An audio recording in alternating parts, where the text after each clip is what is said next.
Jadi kami memiliki bengkok pasar terkait itu juga ada dari sawah dan daratan. Jadi cukup luas Bapak tempat kami. Dan untuk kegiatan sehari-hari alhamdulillah kami selalu berkoordinasi, berjalan bergandengan tangan dari 3 komponen yang ada di perangkat desa. Saya selaku kepala desa, Pak Asep Supriyono selaku sekretaris desa, dan Mbak Istiana yang cantik itu selaku bendahara, tapi ini masih lusuh gitu, masih ngantuk, nyawanya belum kumpul. Ada juga kami selalu berkomunikasi dengan BPD dan juga dengan lembaga-lembaga yang lain, termasuk setiap ada kegiatan apapun kami selalu konsultasikan. Nah ini jawara dari kecamatan Bapak, ada pendamping desa 3, ada Mas Nanang, Mas Novan, Mas Rianto, itu saya hadir. Kebetulan mohon maaf DPD-nya tidak bisa hadir Bapak, karena ada sesuatu hal. Kebetulan semua juga nggak bisa hadir karena saking sibuknya mungkin. Jadi kami mohon maaf tidak WPD hari ini tidak bisa hadir. Jadi selama perjalanan kami terkait dengan pembangunan desa, kebijakan desa, kami selalu konsultasikan dengan jajaran yang terkait biar perjalanan kami ini bisa selesai sampai akhir masa jabatan kami, tidak ada halangan apapun atau tidak melanggar aturan apapun, dan mudah-mudahan jangan sampai berhadapan dengan hukum. Karena kalau kita melakukan tidak sesuai dengan aturan, kita pasti akan terseok-seok untuk kedepannya, dan juga itu akan menyita waktu untuk kita kalau sampai terjadi yang kita saat menyalahi aturan. Mungkin itu yang Bapak yang saya sampaikan, nanti biar ada pencerahan juga atau masukan juga dari teman-teman dari sekdes, dari perangkat yang lain, bisa bertanya jawab terkait apa sih kunci suatu keberhasilan di Desa Sendang ini. Kami juga Desa Ligapura kemarin mendapatkan untuk tingkat kabupaten itu untuk pajak itu juara 2 Bapak, dengan pagu anggarannya 255 juta. Itu di tingkat kabupaten kami ranking 2, di Brebes Selatannya kami ranking 1. Jadi kalau yang utara itu ada, yang selatan ada, jadi Brebes itu luas Pak. Kebetulan kami di daerah yang selatan itu kami juara 1, ranking 1 Bapak, untuk yang pajak yang terbesar dengan jumlah 255 juta. Namun kami di tingkat kabupaten, di satu kabupaten di ranking 2. Nah, alhamdulillah kesadaran pajak untuk warga kami itu sangat tinggi Bapak, sangat tinggi untuk kesadaran pajak, dan juga antusiasnya juga cukup lumayan. Bahkan di awal-awal Januari biasanya itu sudah menanyakan kapan itu SPPT akan dibagi, itu antusiasnya sangat tinggi. Dan kebetulan juga dapat respon juga dari kabupaten, dan selalu dapat perhatian juga dari Pak Bupati. Bapak, itu yang bisa sementara ini yang bisa saya sampaikan, sambil mohon maaf mungkin masih belum menyatunya nyawa kami bahwa masih capek. Ya, sementara ini yang bisa saya sampaikan, dan saya juga mohon maaf mungkin teman-teman masih banyak juga yang barangkali nanti dalam penyampaian kurang pas juga mohon maaf Bapak. Itu yang bisa saya sampaikan, kurang lebihnya mohon maaf. Usikum wa nafsi bitaqwallah. Wassalamualaikum warahmatullahi wabarakatuh. Terima kasih dari Bapak Kepala Desa Linggapura, Kecamatan Tojok, Kabupaten Brebes. Selanjutnya sambutan dari Bapak Kepala Desa Sendang kepada Bapak Sukamto Priyo Wiyoto SH disilakan.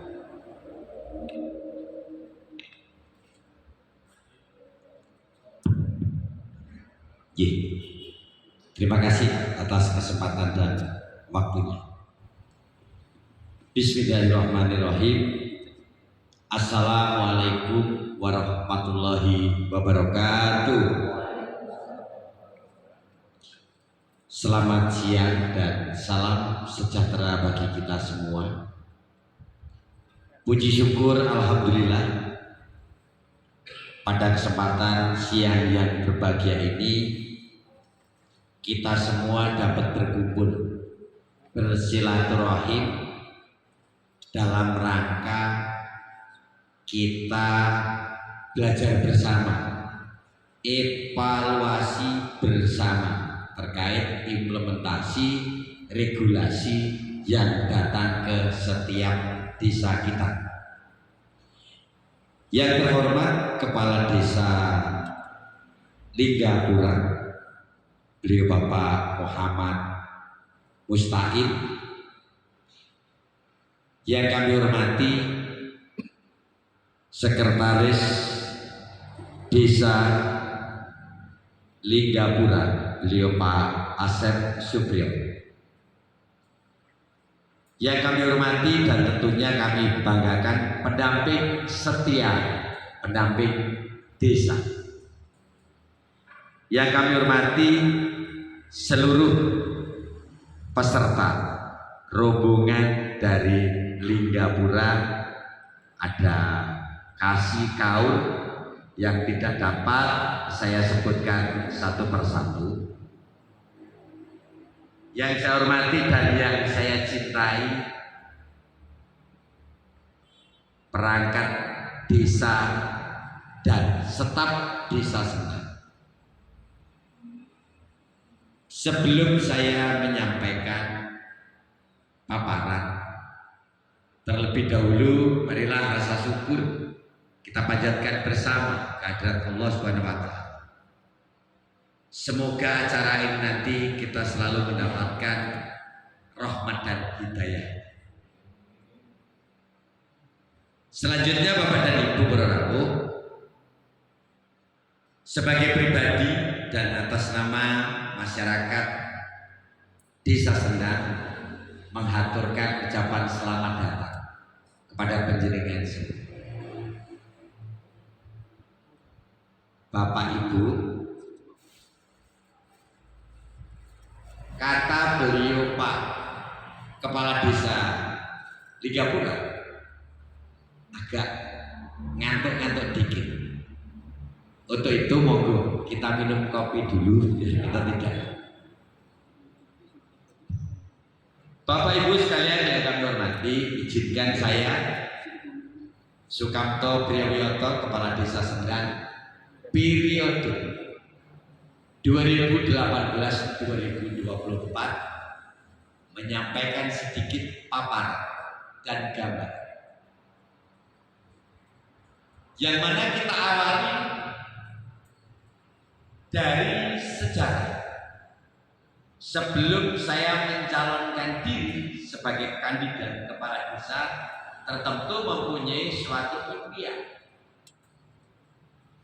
Yang selanjutnya kami diberi suatu kepercayaan oleh segenap masyarakat kami.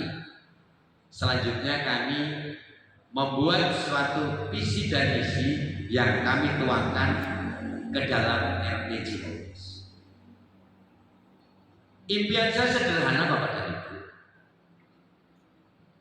Bagaimana kita mempunyai suatu niatan untuk mengoptimalkan potensi desa. Alhamdulillah wa syukurillah,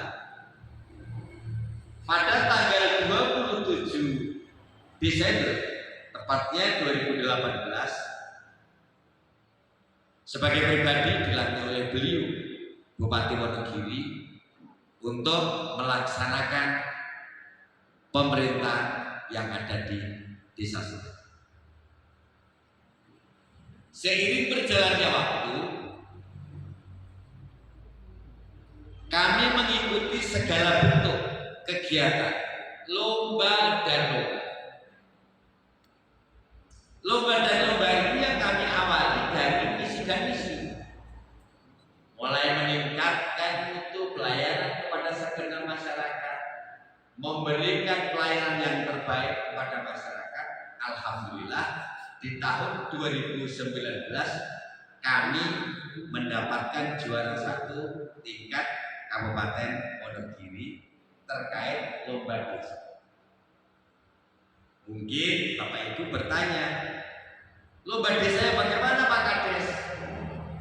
Lomba desa terkait administrasi, yang di dalamnya ada suatu implementasi dari Undang-Undang Keterbukaan Informasi Publik nomor 14 tahun 2008. Di situ dikopior, dikeluarkan sebagai pemenang hadiah. Don sewu waktu itu hadiahnya 10 juta. Ini awal sejarah kami menjadi salah satu pilot project insya Allah di Indonesia. Berawal dari lomba desa, kami mewakili Kabupaten Wonogiri untuk go Provinsi Jawa Tengah untuk lomba KIP yang diselenggarakan oleh Kominfo Jateng, Dispermasdes Dukcapil Jateng. Kami untuk mewakili Kabupaten Wonogiri. Saingannya luar biasa. Beberapa kabupaten kota, saingan kami yang terberat pada saat itu desa daerah Kabupaten Wonosobo. All out untuk Pemkabnya untuk membiayai server dan sebagainya, luar biasa. Namun dengan demikian tidak menjadikan ciut nyali kami. Ini semangat dan tantangan kami. Bagaimana kami nanti bisa mewakili Provinsi Jawa Tengah. Ini tiket ini kami rebut 10 desa di Jawa Tengah. Di tahun 2019 kami lomba di tingkat provinsi baru masuk 10 besar, baru menuju ke salah satu desa informatif. Dari 10 besar itu tadi masih dikopiak lagi, dicari setiap hari itu di teleweb kita, inovasinya ada seperti apa. Selanjutnya di 2020 dari 10 besar ini diajarkan lagi di tingkat provinsi. Sopo sing layak mewakili Jawa Tengah, mungkin seperti itu. Selanjutnya Bapak dan Ibu, alhamdulillah capaian grade kami bisa lolos untuk mewakili Provinsi Jawa Tengah. Di tahun 2021 diadakan suatu visitasi dari pusat yang menyelenggarakan ini KI Pusat dengan bakti Kominfo dan juga dari Kementerian Desa. Alhamdulillah, masyaallah, nanti bisa buka di web desa kami pada tanggal 28 September sekaligus memperingati Hari Hak untuk Tahun Sedunia. Kami diberi penganugerahan di Bumi Serpong Damai di gedung AIS Internasional itu bisa mewakili Provinsi Jawa Tengah dan diberi penganugerahan juara 1 tingkat nasional.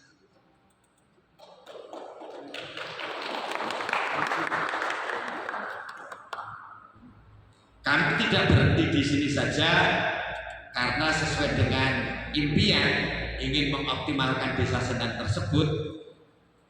Setiap ada pilot project datangnya ke Sendang, Bapak. Izin saya sampaikan di sini, ada salah satu pilot project yang namanya Kampung Tertib Berlalu Lintas. Selanjutnya ada yang namanya Jaksa Jaga Desa. Selanjutnya yang ketiga terkait Omah Rembuk Adil Adiaksa Negeri Adiaksa Kejaksaan Negeri Wonogiri untuk menjadi salah satu kampung restoratif justice. Nanti saya sampaikan, saya jelaskan satu persatu. Selanjutnya menjadi desa bersinar. Ini program Polres Wonogiri. Selanjutnya ada desa cantik, desa cinta statistik, dan ada juga desa anti korupsi. Bapak Ibu saudara-saudara yang saya cintai dan yang saya banggakan, perlu saya garis bawahi bahwasannya lomba dan lomba, pilot project dan pilot project, jangan kita mempunyai suatu pertanyaan yang besar. Hadiah itu berapa? Itu nomor 2. Lomba dan lomba, di dalamnya ada suatu kaidah edukasi yang sangat penting bagi kita selaku abdi masyarakat. Saya jelaskan, desa KIP bentuk implementasi dari Undang-Undang Keterbukaan Informasi Publik Nomor 14 Tahun 2008 pada Perki 1 2018. Nanti ada, bisa googling. Bahwasannya kita selaku PPID, di sana sudah dibentuk belum Pak PPID? Ya. PPID di setiap desa hukumnya wajib memberikan pelayanan kepada siapapun. Namun perlu kita cermati bahwasannya tidak semua informasi ini kita berikan kepada publik. Ada informasi yang dikecualikan. Ya, nanti bisa buka di desasendang.desa.id, nanti bisa komplit lihat. Selanjutnya Bapak Ibu, terkait kampung tertib berlalu lintas, bagaimana kita bekerja sama dengan aparat kepolisian ataupun Satlantas Polres Wonogiri memberikan suatu pemahaman bahayanya bagaimana kalau berlalu lintas jika kita tidak tertib. Usia 17 tahun sampai dengan seterusnya ini harus memiliki SIM dan lain-lain, ini sudah kami laksanakan di sini. Selanjutnya Jaksa Jaga Desa, bagaimana Pak Kades? Ini pendamping desa, kasih tahu dan juga kepala desa harus tunduk kepada setiap regulasi. Kita sudah sewajarnya menggandeng APH untuk memberi untuk memohon agar diberikan suatu aturan-aturan yang harus kita laksanakan dan mana yang tidak kita laksanakan, itu harus kita mendapatkan bimbingan secara teknis, lebih-lebih terkait pengadaan barang dan jasa. Ya. Mungkin tidak di sana, tidak di sini, sama saja. Agar kita tidak berurusan dengan apa yang disampaikan beliau, penting sekali menggandeng. Kalau dari inspektor sudah barang tentu, tetapi lebih kuatnya lagi kalau kita mohon petunjuk dan arahan dengan bentuk implementasi dari kejaksaan. Selanjutnya Bapak dan Ibu, untuk restoratif justice di sana sudah dapat di Linggaparna.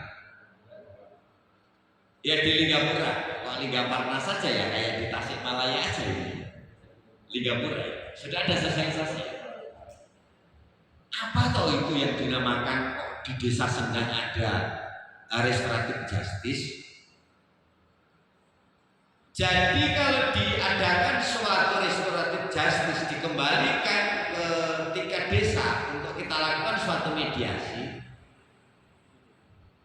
agar apa Pak?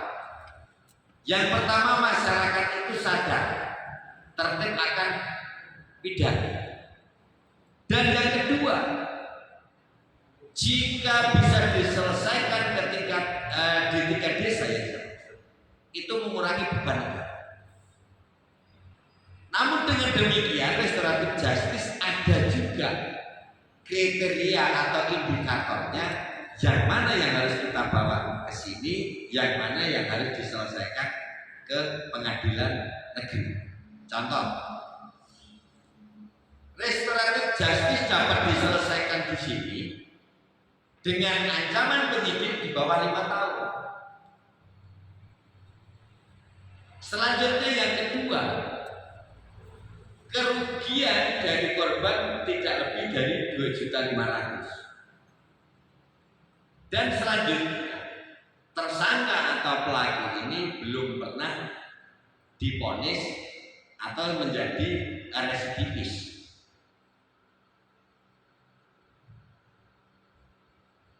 Dan yang paling akhir dari restoratif justice, bukan kasus asusila ataupun narkoba. Untuk desa selanjutnya, desa bersinar, bagaimana sesuai dengan perintah dari peraturan Presiden nomor 20 kan di situ ada, agar di setiap desa menganggarkan untuk sosialisasi bahaya narkoba. Kami mendatangkan narasumber dari Polres agar generasi muda, anak-anak kita, masyarakat kita tidak terobsesi, tidak terkena pengaruh bahaya ataupun pemakai narkotika. Itu pentingnya kita mempunyai suatu program yang namanya Desa Bersinar. Selanjutnya desa statistik.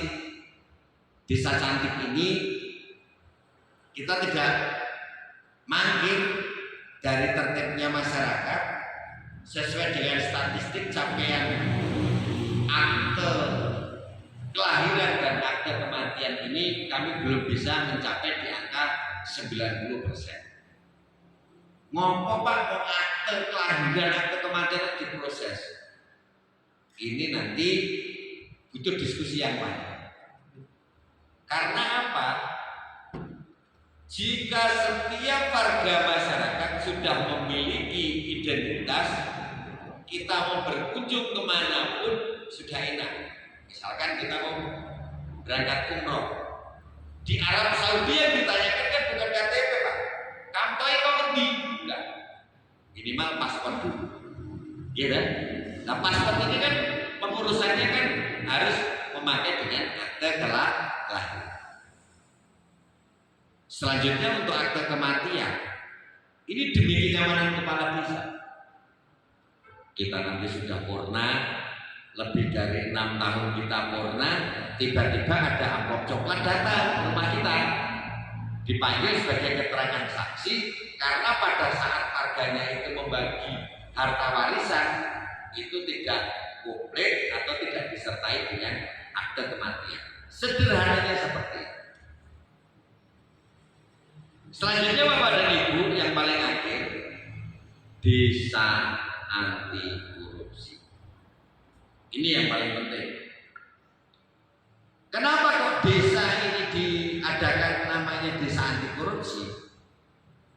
Bentuk implementasi dari Undang-Undang nomor 19, perubahan atas kedua Undang-Undang KPK.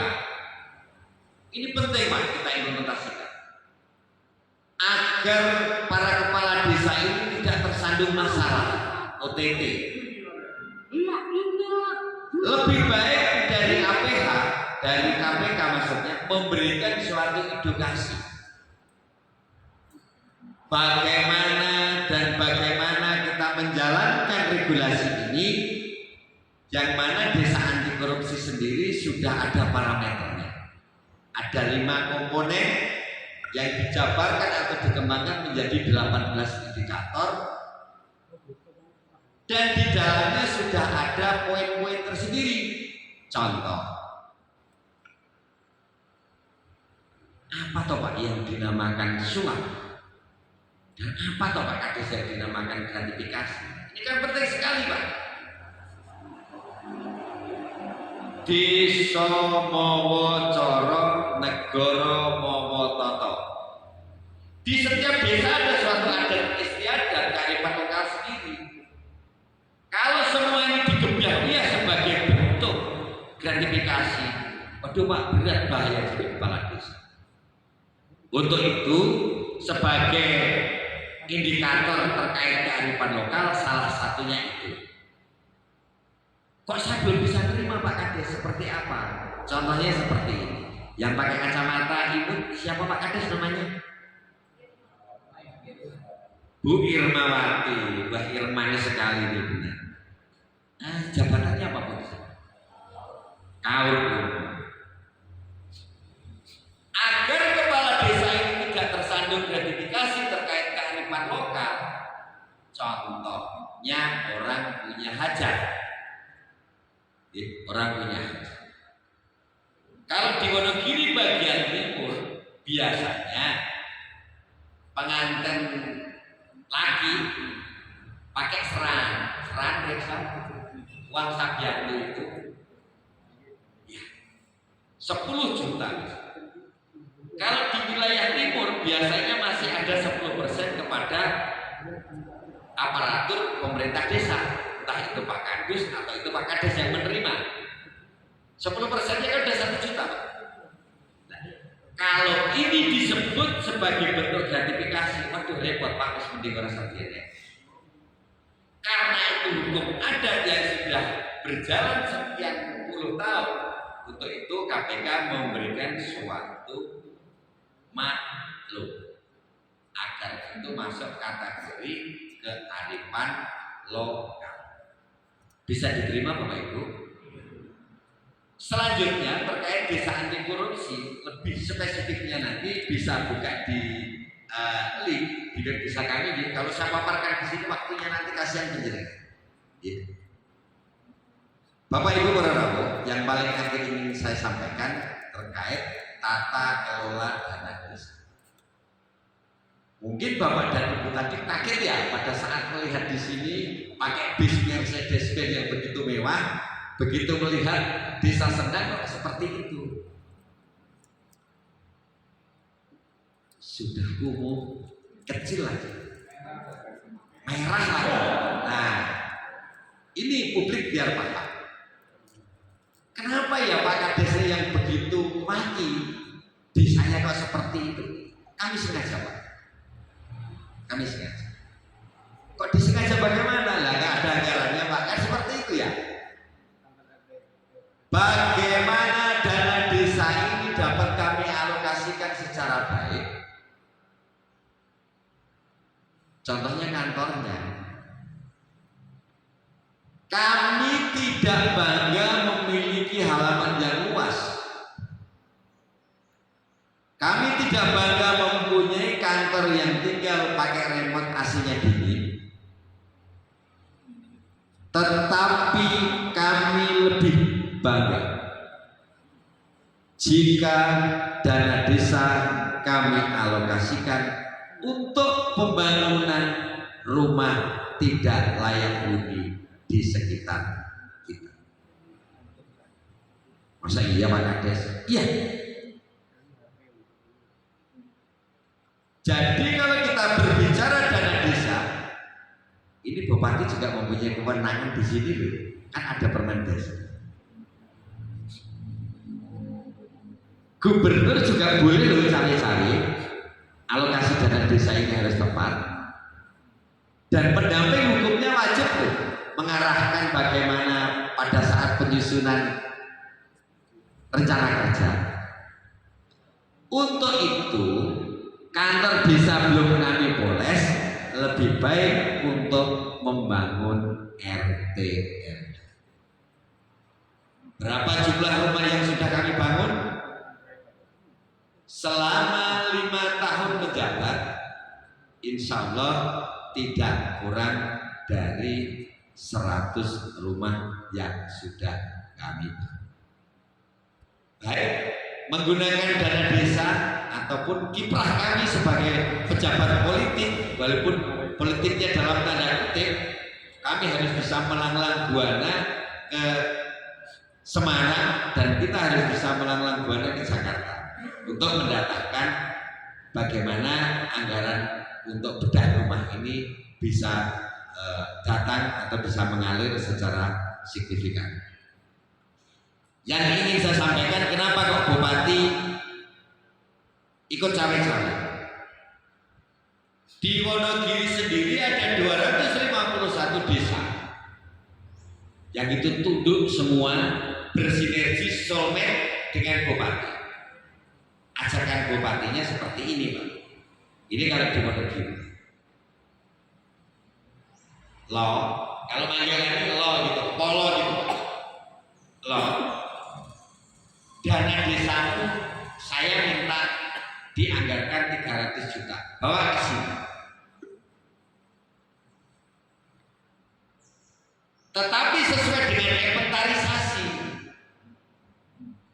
di setiap desamu, inventarisasi yang clear. Ndito sing harus dianggarkan pakai ganju, ndito sing harus dianggarkan pakai APBD, ndito yang harus dianggarkan langsung dari CSR atau dari kementerian terkait. Inventarisasi ini kami berikan, data ini kami sajikan kepada Bupati. Selanjutnya Bupati kami beri, kami aturkan, ini Pak Bupati 300 juta sesuai dengan permintaan penjenengan. Kami berikan kepada Bupati. Apakah di Brebes seperti itu? Beda, Pak. Bupati kami minta 300 juta. Kegunaannya adalah bagi setiap desa yang notabene RTL-nya masih tinggi, sing 150 juta kayak no warga. Kamu berikan kepada 10 KPM RTL. Kan tinggal 150 juta.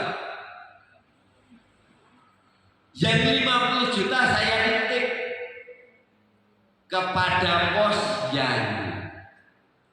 Agar apa? Kesehatan dapat terjamin, stunting dapat dicegah, dan lainnya. Saya minta 50 juta. Dan 200 juta ya. Yang 50 juta lagi untuk apa? Bupati memiliki suatu niatan untuk mengembangkan kesenian, budaya, dan olahraga. Berikan kepada Karang Taruna yang kami cintai 50 juta. Yang 50 juta untuk apa? PKH di dalamnya mempunyai suatu kelompok usaha bersama. Di desa mempunyai Poktan dan Gapoktan. Berikan uang itu untuk peningkatan kapasitas ataupun pemberdayaan mereka. Clear 300 juta itu tadi sebagai bentuk laporan yang kami aturkan kepada Bupati. Jadi kami mengimplementasikan segala bentuk APBD kami, bukan berapa besarannya, tetapi kami berbicara asas kemanfaatan. Bisa diterima Bapak Ibu? Seperti itu tata kelola manajerial administrasi kami di Desa Sendang. Dan yang paling akhir, sebenarnya orang yang di sebelah kanan saya ini, orang yang sudah mempunyai suatu skill, mempunyai suatu paradigma yang luar biasa. Tetapi mereka kan tidak berani dengan sendirinya mengambil suatu keputusan. Tetap ejo bantahnya, maju dan mundurnya desa itu adalah di sosok kepala desa. Mungkin itu saja yang dapat saya sampaikan. Nanti masih kita buka ruang seluas-luasnya bagaimana untuk kita saling berdiskusi terkait administrasi yang ada di setiap desa kita masing-masing. Sekali lagi, sebagai pribadi dan atas nama pemerintah Desa Sendang menghaturkan ucapan terima kasih atas kerawannya, atas terselenggaranya kegiatan ini. Ini suatu hal yang harus kami syukuri. Namun dengan kunjungan penjenengan ke sini, kalau tidak salah ini dari desa yang ke sekian puluh kalinya untuk belajar bersama di desa ini. Bahkan dari Inspektur Provinsi Papua pun sudah datang kemari. Jangan melihat kekumuhan kantor kami, kesempitan kantor kami yang amat sangat minim, bukan minimalis, tapi amat sangat minim. Mohon untuk dimaafkan. Sekali lagi, kami kita sawanta, tertentu banyak sekali kekurangan-kekurangan. Untuk itu sudilah kiranya Bapak dan Ibu para rawuh memberikan maaf kepada kami. Pepatah mengatakan tidak ada gading yang tidak ada.